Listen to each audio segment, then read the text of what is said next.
This is going to change the game. And I knew it was good for glaucoma. I knew it was good for multiple sclerosis. Peter Tosh had written about these things. And so heals all who are sick, it only made sense to me that the whole medicinal side of marijuana was being ignored. So as I developed the Cannabis Cup, every year I would invite a different wing of what I considered counterculture spirituality, major figures in the history of the counterculture, and put them in charge of the ceremony.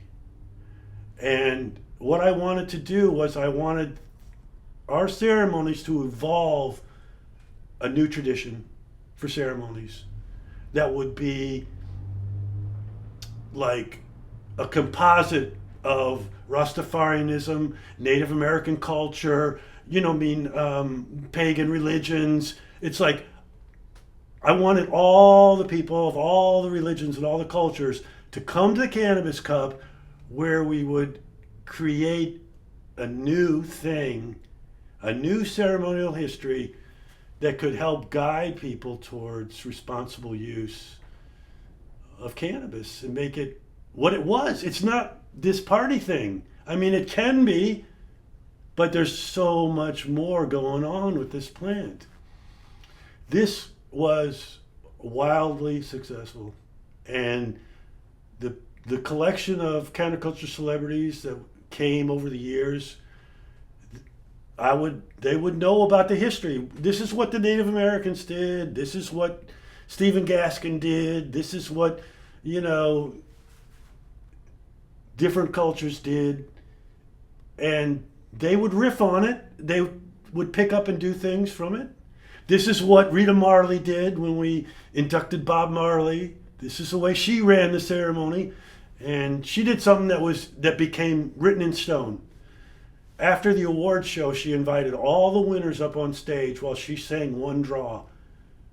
And she celebrated all the winners who had gotten awards. And we had a big group dance party on stage with those people. And that was so impressive and wonderful that why not do it every year? Only instead of doing one draw, we did a song that was totally made up on the spot. That would be improvised.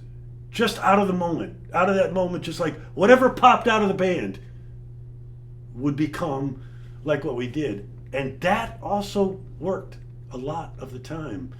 People would write songs that were amazing. And, the energy of this ceremony was epic. And so I went from being a garage rocker who was, wearing Beatle boots and black leather jacket and playing rhythm guitar and 3-chord rock, and I still was doing that sort of, but at the same time now I was putting together a improvisational band that could play any style of music, and I wasn't going to be in the band, and I was just going to be the director of the band. And this kind of took over my life, because I felt this mission of explaining the history of cannabis's primary role. If it helped create Buddhism and Hinduism, then people ought to know that, So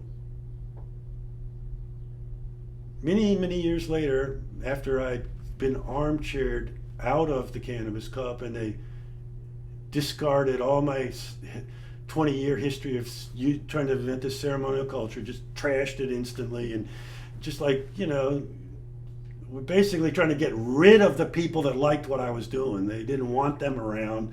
They thought I was trying to start a cult with me as the cult leader, and they thought I had all these robots that would do anything I'd say, because all these hundreds of people did show up that wanted to be in the improvisational ceremony. And they weren't my robots. These were people that just knew what I was doing. It was really cool, So, and I was promoting peace and unification of all religion, all culture together to celebrate the sacrament of peace, cannabis. So a lot of people really dug what I was into, but not the people who ran High Times. They did not dig it at all. So towards the end, when I've already been fired a couple of times and they had to bring me back because the sales tanked so bad, and every time they brought me back they had to pay me more money, but I had less influence.